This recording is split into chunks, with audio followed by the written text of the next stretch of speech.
Kaya naman mga ka-music, mayroon po tayo makakapanayam. Ayan, para po malaman natin ano po yung paghahanda ng mga magulang at ng mga guro po sa ngayon na tayo nga po ay back to school na ngayong June 8, 2026. Sama po natin ang National President and Founder ng Parent Teachers Association, Sir Willie Rodriguez. Good morning po, Sir Willie.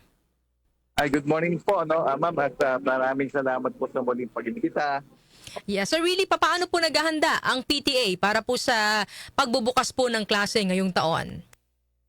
Actually, ngayon, kami po ay andito sa mga eskwelahan at mamaya mag-iikot na naman po kami to monitor. So, kadalasan po ginagawa ngayon ng National PTA is monitoring, reporting through using our social media. Ang ano po dito is for the past weeks and months, marami na po kaming inaayos at kasama na po natin ang DepEd. Okay naman yung kanilang mga ginawang mga bagong batas o bagong guidelines at mukhang maayos naman po sa ngayon. May mga programa o proyekto po ba ang PTA upang suportahan po yung mga mag-aaral sa pagbabalik eskwela? Ang sa ngayon po, itong katatapos lang natin Brigada Eskwela, ang ating po dito. Tuloy-tuloy po yung ating partnership with sa ating mga schools. Especially, we're pushing for the community-friendly schools. Gamitin po ang mga PTA sa pagiging part ng pagtulong sa mga teachers at estudyante. At sa ngayon, meron kami mga parating na webinar, National Summit at saka PTA Caravan to educate our parents. Kasi nga po nakita po natin at lumabas po sa findings ng ating EDCOM 2 na kulang talaga ang partisipasyon ng ating mga magulang. Ano po yung maipapayo po ninyo sa mga magulang upang maging handa ang kanilang mga anak sa bagong taon ng pag-aaral? Actually, every year talagang may tinatawag tayo mga dumarating na problema, kumbaga these challenges, tulad ng pagdagdag ng mga estudyante, mas magdagdag ng room. So ano po dito, ang payo po namin sa magulang is to be part, to be part ng education, bigyan ng halaga at oras yung ating edukasyon sa monitoring ng kanilang mga anak. Especially, lagi pong pupunta sa school. Kasi nga po, kahit nga po may mga trabaho, meron pong is to communicate with the PTA. Also, ang ano po dito is ang karamihan po kasi ating mga parents kasi walang time. Pero nandiyan po ang mga PTA, meron time. So, tawag dito, ang sa mga magulang naman po, alalahanin po nila na ang ating mga teacher ay pangalawang magulang ng ating mga anak at ng ating eskwelahan ay ikalawang tahanan. So, this is importance to communicate with our teachers. Nabanggit niyo po, Sir Willie, na may mga magulang na talagang busy, hindi nakakadalo sa mga meeting, PTA meeting. Paano niyo po mahihikayat yung mga magulang na maging aktibo po katuwang sa edukasyon ng kanila pong mga anak?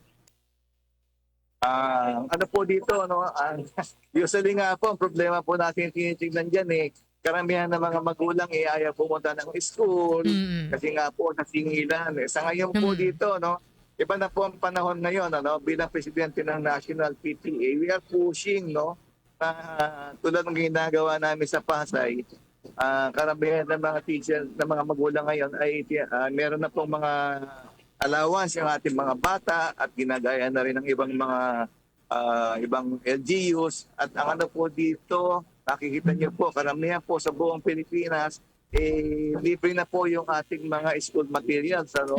Isa po ito sa paraan para po mapalapit ang puso ng ating mga magulang sa eskwelahan. Mawala na po yung sinasabi na kada meeting ng PTA meeting, ipuro singilan. Hindi na po. So babaguhin po natin yung sistema pong yan at gagawa po tayo ng isang napakagandang solusyon at tulad ng pagtuturo ng AI sa ating mga magulang at ang kahalagahan ng estudyante ng edukasyon para sa ating mag-aaral. Ano naman po yung mga hakbang ng PTA upang makatulong po sa pagpapanatili ng kaligtasan ng mga mag-aaral sa loob at labas po ng paaralan? Actually, no, ang tawag po dito namin, ang PTA lang po, hindi lang po sa loob ng school, no? Kasi karamihan po ng bullying na labasan is yung pagdating sa labas ng eskwelahan. At ang request po namin sa DepEd, gamitin ang ating PTA to be part of guidance, ano?